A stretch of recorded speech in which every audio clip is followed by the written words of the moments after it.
কোরআন নানাভাবে আসতো। মাঝে, মাঝে মিসলা সলসালাতিল জারাস, লাইক রিংগিং বেল। খ্রিস্টানদের চার্চে গেলে যেমনি দেখবেন ঢাং, ঢাং করে ঘন্টা বাজায়, বিকট আওয়াজ হয়। মাঝে, মাঝে এরকম বিকট আওয়াজে কোরআন আসতো। এভাবে কোরআন রিসিভ করতে রাসূল সাল্লাল্লাহু আলাইহি ওয়াসাল্লামের কষ্ট হয়ে যেত।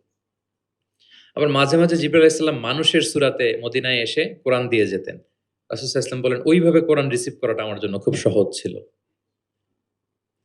এবং প্রচন্ড শীতের রাতে যখন কোরআন নাজিল হতো, আম্মা জান আয়েশা রাদিয়াল্লাহু তাআলা আনহা বলেন যে, "আমরা শীতে কাঁপছি, কিন্তু ওয়া ইন্না জাবিনাহু লায়াতাফাসসাদু আরাকান।" আমরা দেখতাম রাসূল সাল্লাল্লাহু আলাইহি ওয়াসাল্লামের কপাল মোবারক বেয়ে টপ, টপ করে ঘাম ঝরছে।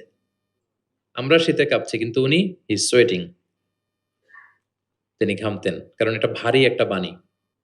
প্রথম ৫ আয়াত যখন নাজিল হলো হেরা গুহায়, ইকরা বিসমি রাব্বিকাল্লাযী খালাক, read in the name of your lord who has created.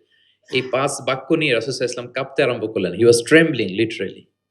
এবং এসেই খাদিজা রাদিয়াল্লাহু তাআলা আনহাকে বললেন যে, "জাম্মিলুনি, জাম্মিলুনি।" খাদিজা, আমাকে কম্বল চাপা দাও। আমার জ্বর এসে যাচ্ছে, আমি কাঁপছি। কারণ ওই যে কওলান সাকিলা, এটা খুব ভারী একটা বাণী। উনাকে কম্বল চাপা দেয়া হলো। তখন আল্লাহ তাআলা নাজিল করলেন, ইয়া আইয়ুহাল মুজাম্মিল কুমিল লাইলা ইল্লা কালিলা। মানে হে কম্বলওয়ালা, দাঁড়ান। এমন দায়িত্ব দিছি, এখন বসে থাকার সুযোগ নাই। দাঁড়ান, দাঁড়িয়ে প্রচার করেন। ওই যে নবী দাঁড়ালেন আর বসার সুযোগটা পেলেন না। প্রচার করছিলেন।